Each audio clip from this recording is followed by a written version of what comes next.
Oke, kita lanjut dengan bagaimana kita cara memodifikasi ya.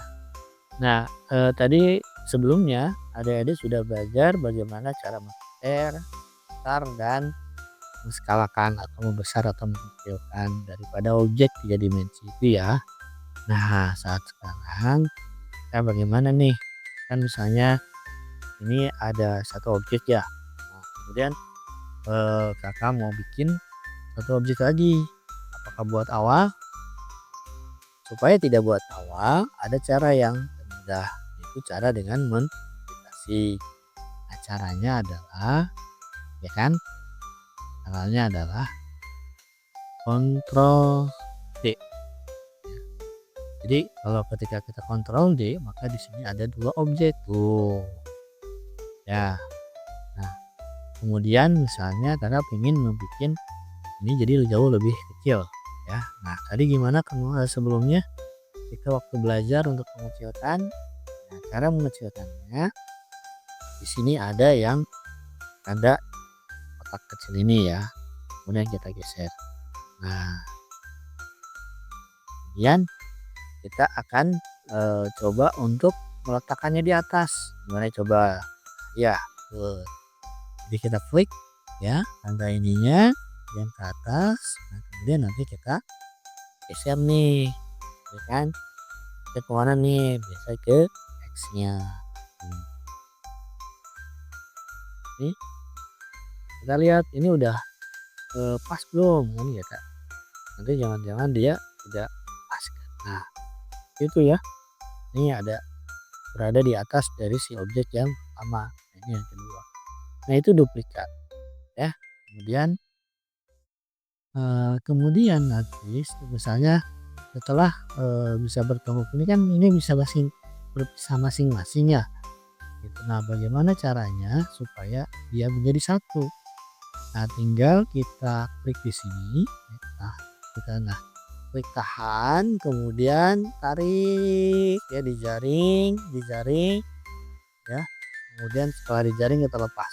Pas. Nah, ini terpilih tuh semua. Nah, adik-adik bisa lihat di atas nih. Ada untuk grup ya. Atau nanti adik-adik bisa shortcut atau menggunakan keyboard dengan menekan Ctrl dan G. Itu kalau ini bisa klik aja di sini ya. Kemudian jadi grup. Nah, ini udah jadi satu nih. Nah, buktinya jadi satu, kita geser aja. Nih tuh. Ya. Jadi walaupun diklik di mana dia tetap kan bergeser gitu ya, jadi bersatu. Nah, oke. Kita coba kembali ya. Nah, untuk kembali kepada pekerjaan sebelumnya, adik-adik bisa klik sini untuk undo ya, atau Ctrl Z di keyboard. Klik aja di sini ya, di undo. Nah, kemudian kita undo lagi. Ini udah bisa belum? Nah, ini udah bisa belum? Nah, ini udah terpisah ya. Oke, ini sudah menjadi dua objek lagi. Nah, kita ingin memotong si. Jadi ini kita geser. Ya. Ini akan kita mau kasih warna dulu supaya mudah. Ini yang merah, box yang merah itu akan jadi objek yang dipotong. Nah, kemudian yang kuning adalah si objek yang akan memotong. Nah, kita akan bikin lubang di sini nih. Kan lubang di sini di yang merah. Kita geserkan dulu. Kan kita dulu. Nah, ya kan coba lihat di atas tampilannya. Nah, supaya pas ya, kita geser. Nah, oke. Ya. Seperti ini ya. Supaya ininya pas nih. Tempatnya ini kita geser dikit. Oke.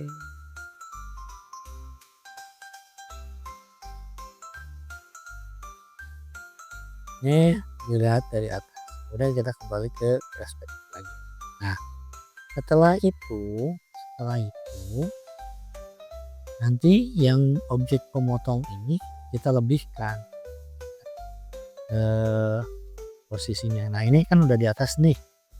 kita geser ke sini. Set, ke bawah ya, sampai dia tenggelam tapi tidak semuanya tenggelam. Nah, oke seperti inilah ya. Nah, setelah ini kita akan gabungkan nih, ya kan? Tapi ini kita bikin yang kuning transparan dulu ya. Kita bikin transparan dulu nih. Klik di sini ya. Kemudian kita pilih semuanya seperti di jaring gitu kan. Di jaring kemudian pilih grup. Kita lihat apa yang terjadi. Nah, kan? Adik-adik bisa lihat kan tuh. Jadilah kotak ya, yang di tengahnya bisa ada bolongnya ya, seperti itu. Nah, gitu ya. Nah, itu adalah fungsi memotong ya. Oke ya, adik-adik supaya lebih paham bisa ulangi lagi dan terus ulangi lagi ya. Jadi kalau masih belum bisa berhasil, bisa ditanya ke orang tua, bisa ditanya ke ibu gurunya, atau bisa adik-adik kan nanti masuk tuh ke di grup ya, grup forum di kelas, di Google Classroom-nya nanti bisa ditanyakan apa yang jadi kesulitannya, nanti dari kita akan menjawabnya ya. Jadi jangan takut. Jadi jangan takut untuk melakukan kesalahan karena kita masih belajar ya. Oke, jadi sebelum kita akhiri, kakak mau nanya dulu sama adik-adik. Jadi barusan kakak itu ngajarin apa saja? Oke, oke. Sama mengajarkan bagaimana caranya tadi ya menduplikasi. Menduplikasi itu adalah membuat kembaran dari satu jadi dua, diduplikasi atau di copy gitu ya. Itu satu. Kemudian yang kedua gimana? Dua adalah menggabungkan objek. Menggabungkan dua objek menjadi satu objek ya, digabungkan. Nah, tadi pelajaran yang terakhir adalah memotong objek, di mana dua objek, satu objek sebagai objek yang akan dipotong dan satu objek yang akan memotong, hingga hasilnya seperti yang adik-adik lihat di layar monitornya. Jadi seperti itu ya. Oke. Jadi untuk kali ini kita cukupkan materinya, kita lanjut pada memulai proyek awal kita nantinya dengan Simulab ya. Oke, sampai ketemu lagi adik-adik.